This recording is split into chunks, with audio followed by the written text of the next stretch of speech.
My strawberry plant is yielding fruit.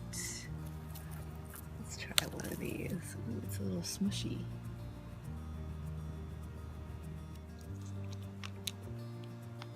Smushy but good.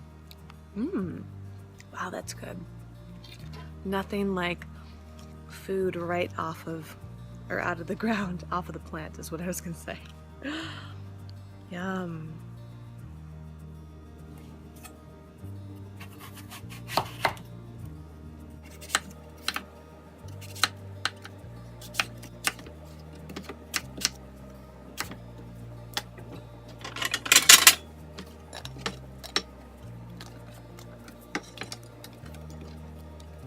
I just made a caramel apple spread for these rice cakes.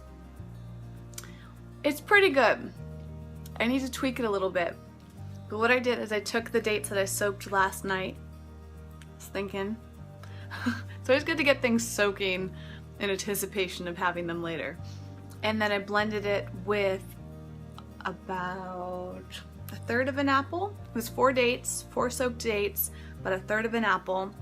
I sprinkled in some lucuma powder and some vanilla powder, and that was it. Oh, and a little bit of water. And this is what I got, and it really does taste like a caramel apple. It's pretty great.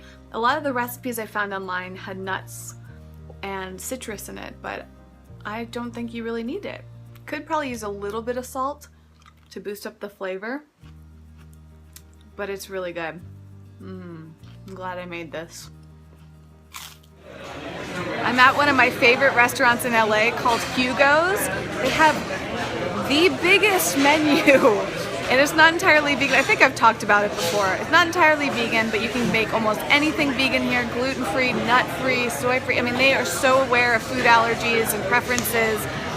And the first thing that I'm gonna have is not necessarily low histamine. It's actually really not low histamine. It's a vegan polenta that has a pesto on it and a vegan cheese and mushrooms, and it's got wine in it, and it just was like, I'm literally salivating just talking about it right now. It was way too good to pass up.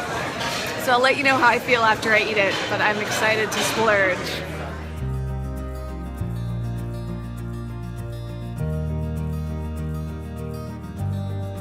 I am back home eating some applesauce and relaxing in bed.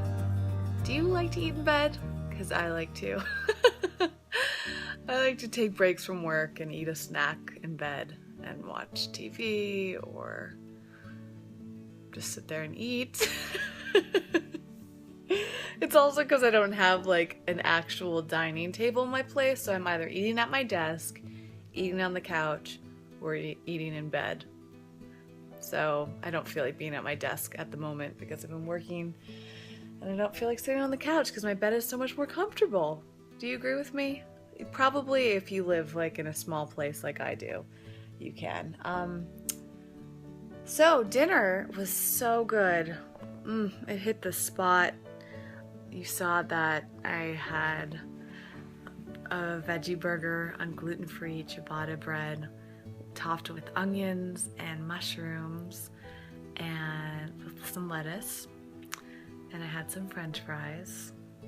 It was very, very satisfying. And I came home. I don't think I had anything except for like a few bites of pasta, not pasta, a few bites of chocolate. I actually did. I had some granola, but it didn't really hit the spot. So that's where the applesauce came into play.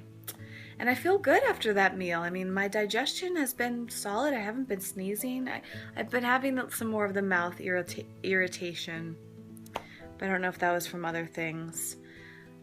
And my digestion isn't fantastic, but it's surprisingly great. So I really feel like I did a lot of healing in this past month and a half, 2 months that I've been experimenting with low histamine, taking probiotics, doing the digestive enzymes. I feel really, really solid, and it's exciting. I still definitely want to continue on the path and go see a doctor and, you know, really ease myself back into things, but for me, it kind of feels hopeful. So I hope that gives you hope too if you're struggling with any digestive challenges or food sensitivities, that some things can be healed, and also it comes, I don't know what this is on my shoulder. It's like a little ball of thread. I don't know where that came from. I feel like we can do a lot of healing, and it's important to just always be tuned into our bodies and do things in moderation too.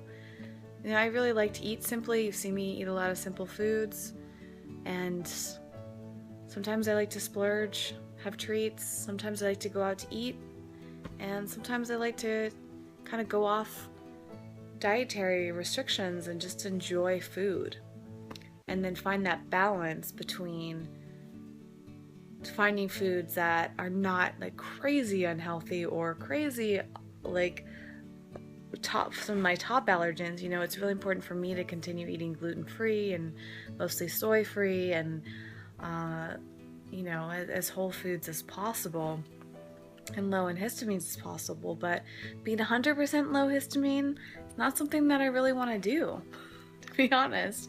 I want to do it as much as I want to, as much as my body seems to require, and I want to have that freedom, and for me that feels really good.